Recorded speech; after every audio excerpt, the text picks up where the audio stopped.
Part 2, Sections 21 and 22 of Flatland. Recording by Ruth Golding. Flatland, a Romance of Many Dimensions by Edwin Abbott Abbott. Section 21. How I tried to teach the theory of three dimensions to my grandson, and with what success. I awoke rejoicing, and began to reflect on the glorious career before me. I would go forth, methought, at once, and evangelise the whole of Flatland. Even to women and soldiers should the gospel of three dimensions be proclaimed. I would begin with my wife. Just as I had decided on the plan of my operations, I heard the sound of many voices in the street, commanding silence. Then followed a louder voice. It was a herald's proclamation. Listening attentively, I recognised the words of the resolution of the council, enjoining the arrest, imprisonment, or execution of any one who should pervert the minds of the people by delusions, and by professing to have received revelations from another world. I reflected. This danger was not to be trifled with. It would be better to avoid it by omitting all mention of my revelation, and by proceeding on the path of demonstration, which, after all, seemed so simple and so conclusive that nothing would be lost by discarding the former means. Upward, not northward, was the clue to the whole proof. It had seemed to me fairly clear before I fell asleep, and when I first awoke, fresh from my dream, it had appeared as patent as arithmetic. But somehow it did not seem to me quite so obvious now. Though my wife entered the room opportunely just at that moment, I decided, after we had interchanged a few words of commonplace conversation, not to begin with her. My pentagonal sons were men of character and standing, and physicians of no mean reputation, but not great in mathematics, and in that respect unfit for my purpose. But it occurred to me that a young and docile hexagon with a mathematical turn would be a most suitable pupil. Why, therefore, not make my first experiment with my little precocious grandson, whose casual remarks on the meaning of 3 cubed had met with the approval of the sphere? Discussing the matter with him, a mere boy, I should be in perfect safety, for he would know nothing of the proclamation of the council, whereas I could not feel sure that my sons, so greatly did their patriotism and reverence for the circles predominate over mere blind affection, might not feel compelled to hand me over to the prefect, if they found me seriously maintaining the seditious heresy of the third dimension. But the first thing to be done was to satisfy in some way the curiosity of my wife, who naturally wished to know something of the reasons for which the circle had desired that mysterious interview, and of the means by which he had entered our house. Without entering into the details of the elaborate account I gave her, an account, I fear, not quite so consistent with truth as my readers in Spaceland might desire, I must be content with saying that I succeeded at last in persuading her to return quietly to her household duties, without eliciting from me any reference to the world of 3 dimensions.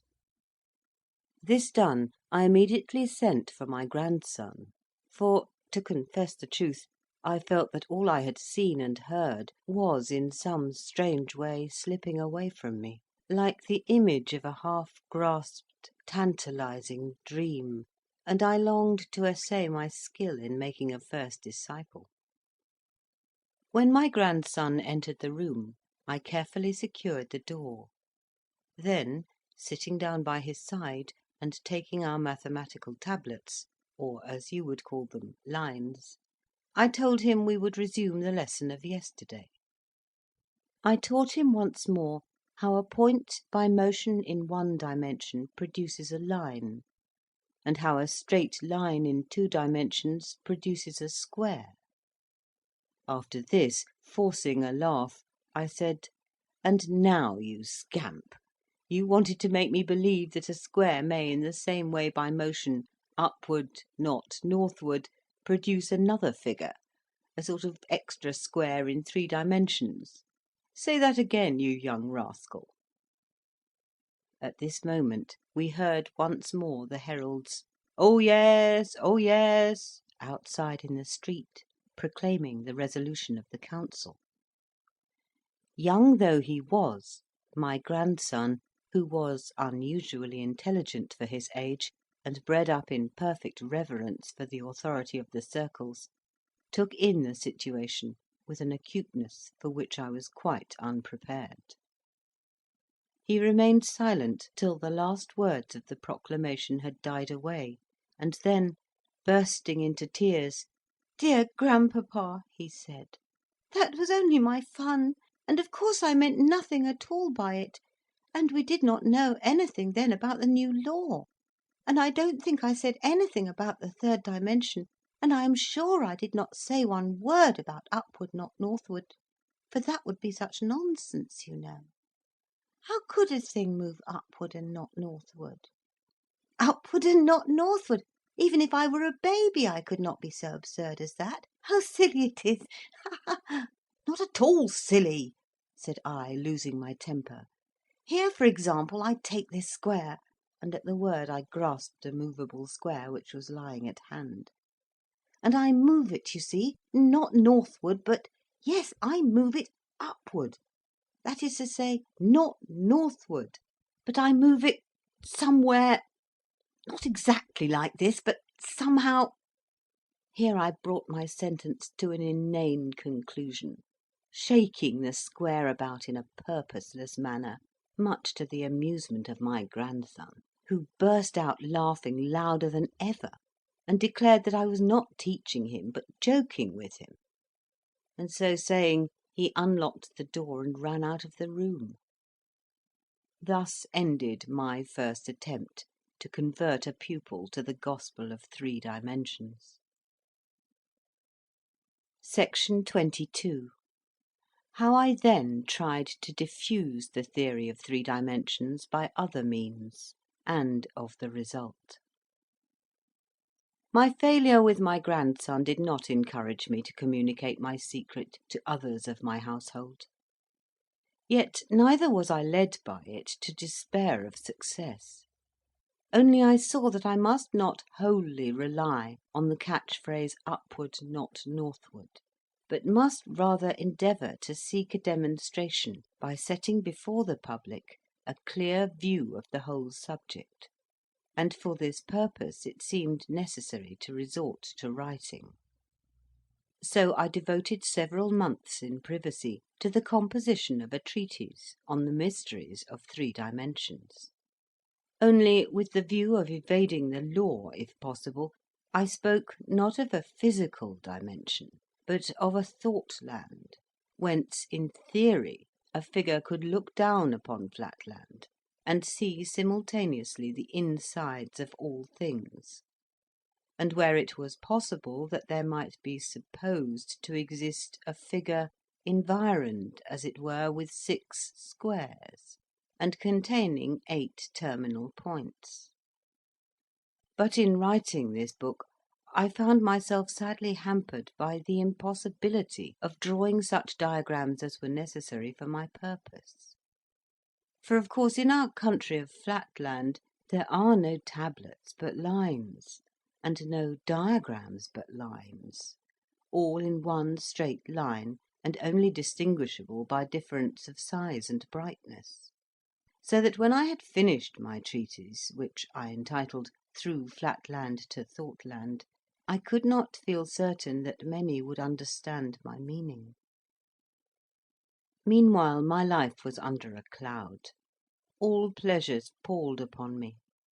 All sights tantalized and tempted me to outspoken treason, because I could not but compare what I saw in 2 dimensions with what it really was if seen in 3. and could hardly refrain from making my comparisons aloud. I neglected my clients and my own business to give myself to the contemplation of the mysteries which I had once beheld, yet which I could impart to no one, and found daily more difficult to reproduce, even before my own mental vision.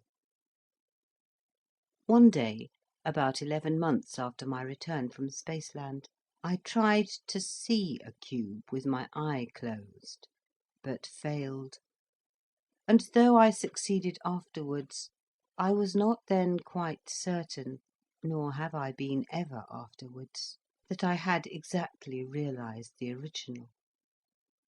This made me more melancholy than before, and determined me to take some step, yet what I knew not. I felt that I would have been willing to sacrifice my life for the cause, if thereby I could have produced conviction. But if I could not convince my grandson, how could I convince the highest and most developed circles in the land?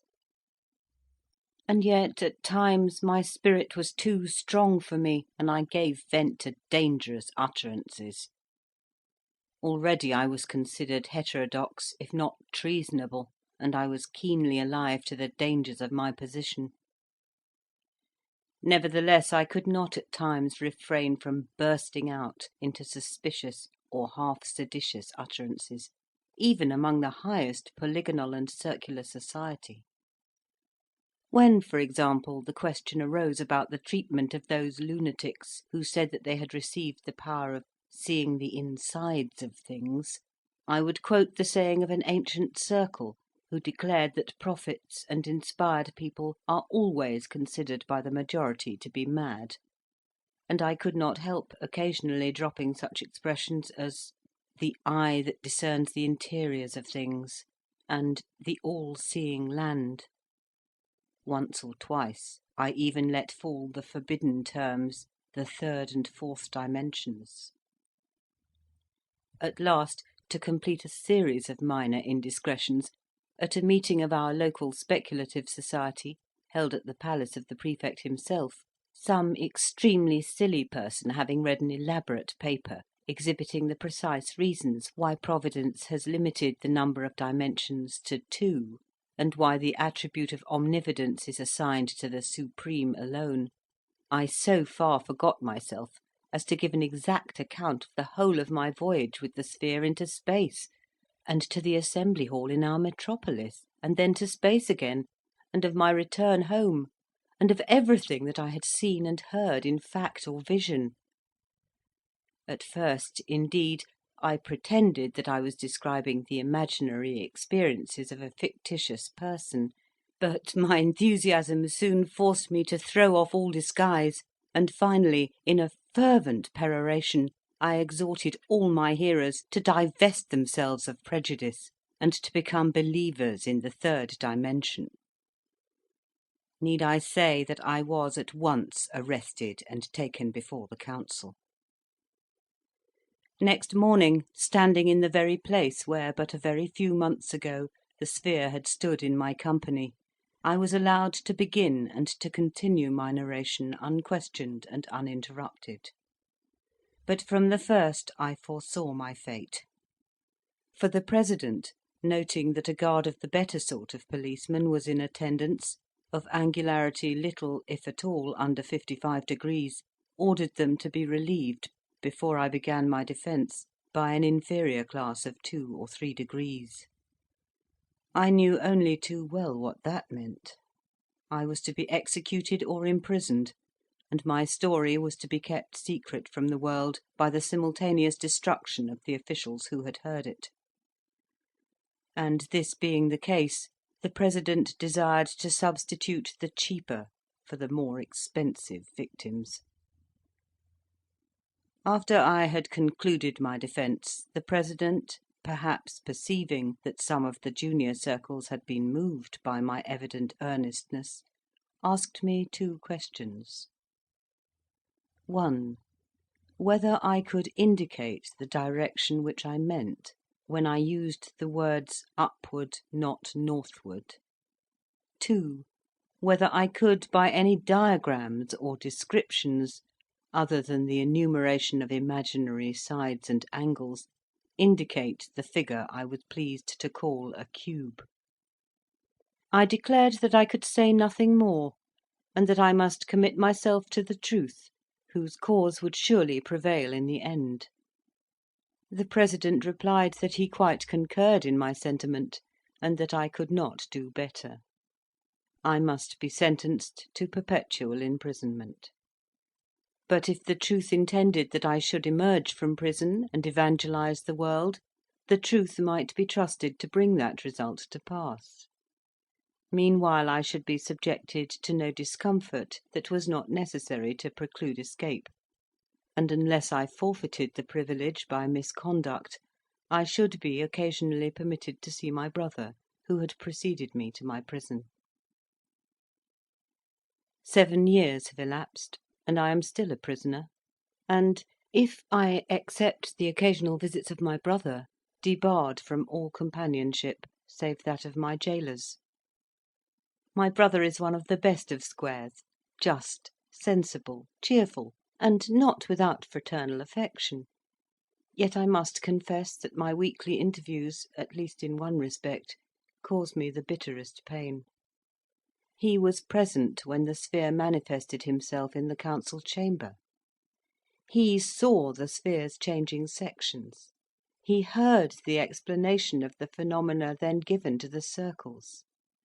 Since that time, scarcely a week has passed during 7 whole years without his hearing from me a repetition of the part I played in that manifestation, together with ample descriptions of all the phenomena in Spaceland, and the arguments for the existence of solid things, derivable from analogy.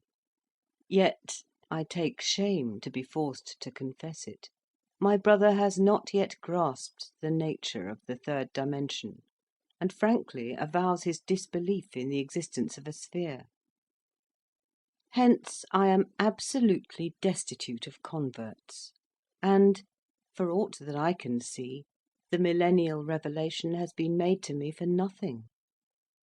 Prometheus up in Spaceland was bound for bringing down fire for mortals, but I, poor Flatland Prometheus, lie here in prison for bringing down nothing to my countrymen.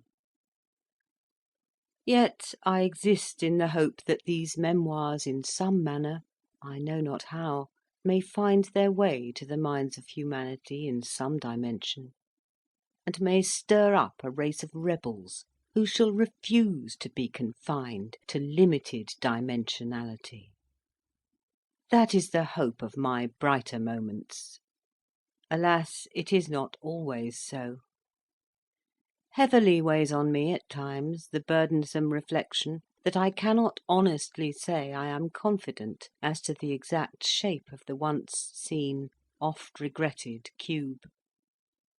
And in my nightly visions the mysterious precept, "Upward, not northward," haunts me like a soul-devouring sphinx. It is part of the martyrdom which I endure for the cause of the truth, that there are seasons of mental weakness, when cubes and spheres flit away into the background of scarce possible existences; when the land of 3 dimensions seems almost as visionary as the land of 1 or none; nay, when even this hard wall that bars me from my freedom, these very tablets on which I am writing, and all the substantial realities of Flatland itself, appear no better than the offspring of a diseased imagination, or the baseless fabric of a dream. The End of Flatland, a Romance of Many Dimensions, by Edwin Abbott Abbott. Read by Ruth Golding, October 2008.